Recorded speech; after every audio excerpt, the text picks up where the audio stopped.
Je voudrais saluer la présence de M. Abdoulaye Ndiaye, qui est le conseiller technique en charge de l'action sociale au ministère de la Santé et de l'Action sociale. Il est accompagné de M. Souleymane Diallo, chef de la division de l'intégration au niveau de la direction générale de l'action sociale. Et aussi, il est accompagné de M. Sougou, Elhadji Sougou, Malik Sougou, qui est le directeur régional de l'action sociale de Dakar. À ses côtés, le représentant des parents au niveau des spécial du Sénégal, M. Mamoudou Dabo. On a la présence aussi de Mme Astou Gueye, qui est membre du conseil d'administration du Spécial Olympique Sénégal. À ses côtés, nous avons le représentant des athlètes Hassan Ngom, les représentants des services qui sont dans cette salle, les coachs du Spécial Olympique Sénégal, la direction nationale du Spécial Olympique Sénégal. Sans plus tarder, je vais donner la parole à Hassan Ngom, qui va parler au nom des athlètes.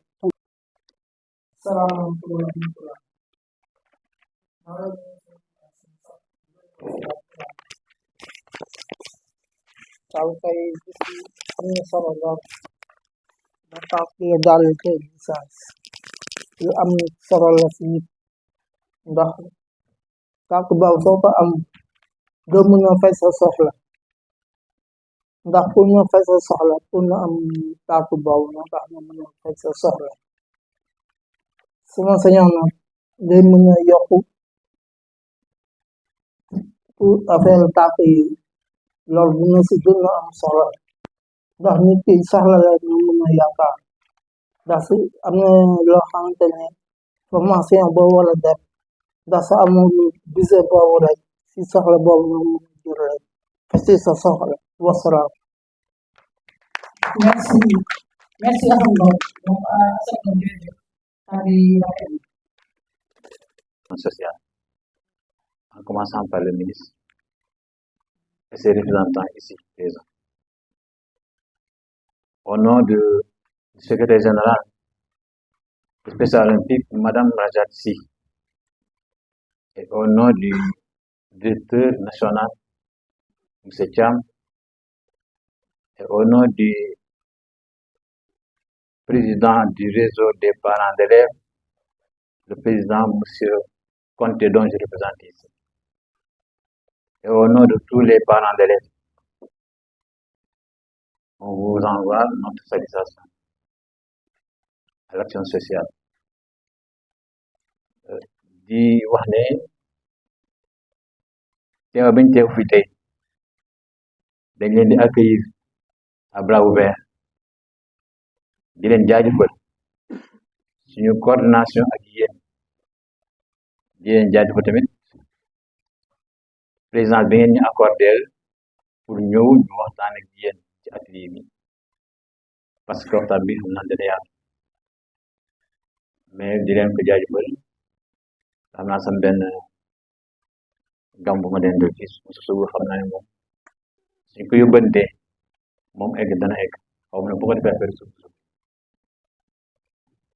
athlète yi ñoo ñu comme ni ko responsable athlète yi waxee ñoom lañu am ñun moom lañu am ñooy suñu tànk ñooy suñu loxo ñooy suñu lépp donc ñun bëri ñu ba taxaw rek am nañu loo xam ne war nañ ko waxtaanee yéen ba bu ëllëgee rek ñoom xale yi comme les parents mun si am nañu si biir pour le moment daal loolu am ci dugal en attendant que ñu demande les bravos.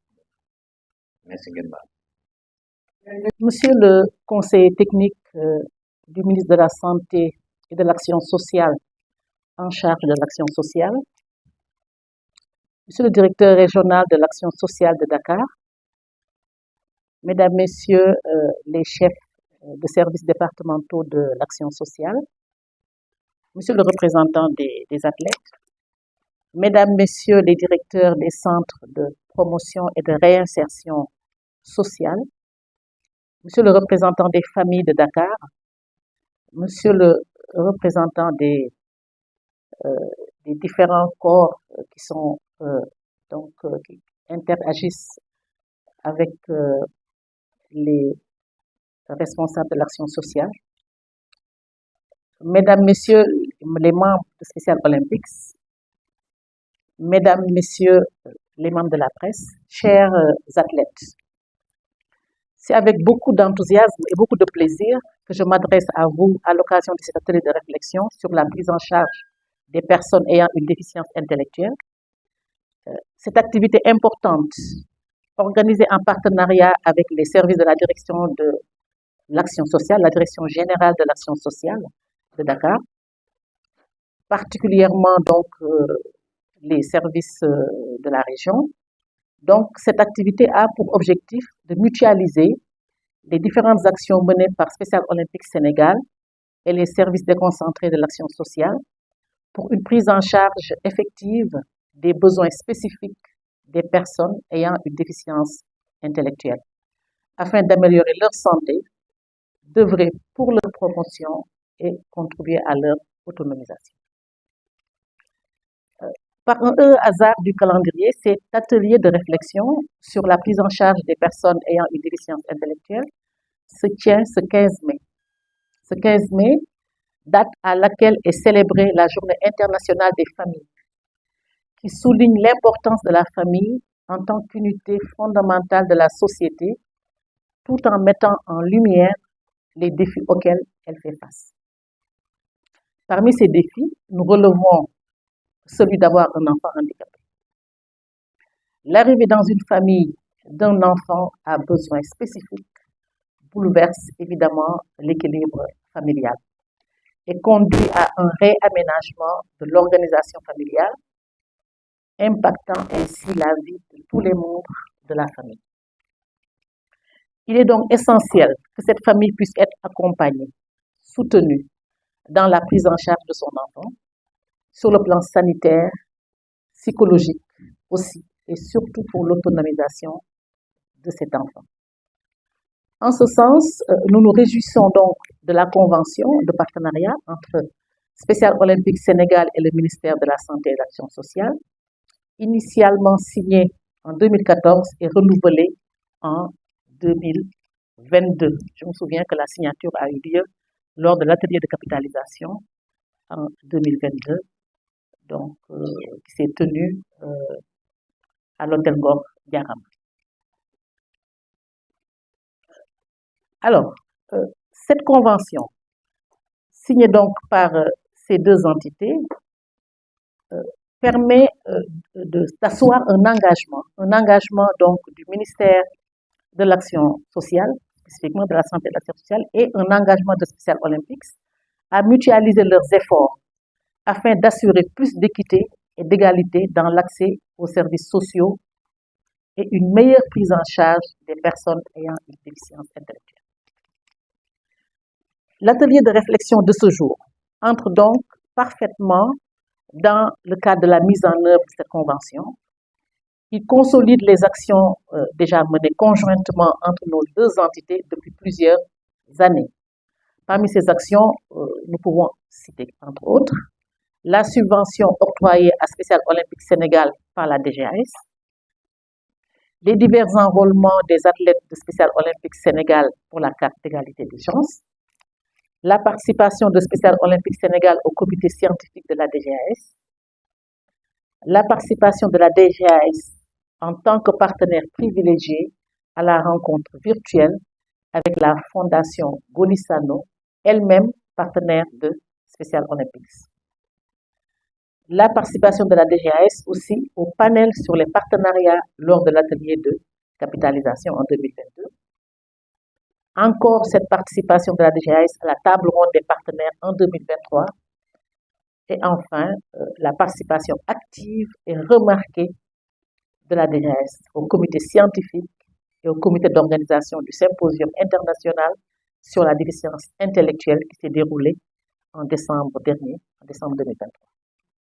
Aujourd'hui, à travers donc cet atelier, nous souhaitons consolider ce partenariat et le décliner au niveau des différents services de l'action sociale, afin qu'ensemble, nous définissions des stratégies adaptées de soins, d'apprentissage et de soutien pour un impact direct et visible sur les personnes ayant une déficience intellectuelle. Mesdames, Messieurs, recevez ainsi donc nos sincères remerciements pour la confiance portée à Special Olympics Sénégal.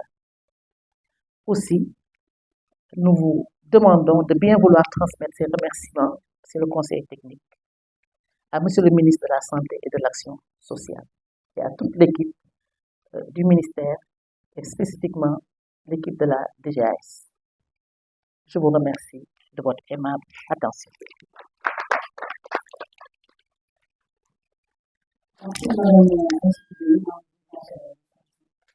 Avant de donner la parole à M. Fatima Gonzalez, qui est le ministre de la Santé et de l'Action sociale, j'aimerais aussi, au nom de la direction, remercier M. Elhadj Malick Sougou pour le travail qu'il a abattu pour qu'on puisse parvenir à faire cet atelier de réflexion. Parce que depuis longtemps, la direction générale de l'action sociale nous accompagne, mais aussi ces services aussi nous accompagnent dans les sites où nous sommes présents à Dakar, que ce soit à Yeumbeul, à Keur Massar, à Pikine, à Guédiawaye, sur l'ensemble du territoire. Donc merci à la direction générale de l'action sociale, merci aussi à M. Sougou. La parole est à M. Abdoulaye Ndiaye, qui est le conseiller technique en charge de l'action sociale, qui représente le ministre de la Santé et de l'Action sociale.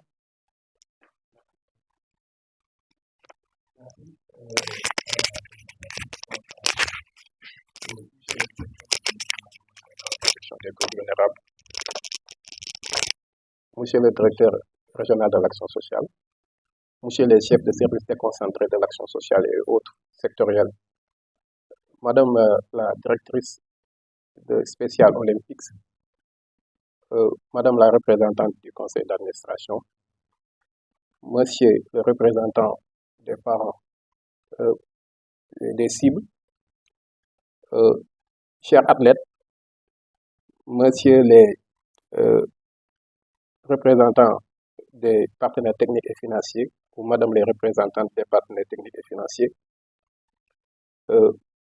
Monsieur et Madame les représentants de la presse, c'est aujourd'hui un réel plaisir et un honneur de venir présider cet atelier de réflexion sur les mécanismes de prise en charge des personnes ayant une déficience intellectuelle au nom de Monsieur le ministre de la Santé et de l'Action sociale, M. Ibrahima Sy. Comme vient de le dire tout à l'heure Madame la représentante du conseil d'administration, cet atelier de réflexion sur les mécanismes de prise en charge des personnes ayant une déficience intellectuelle,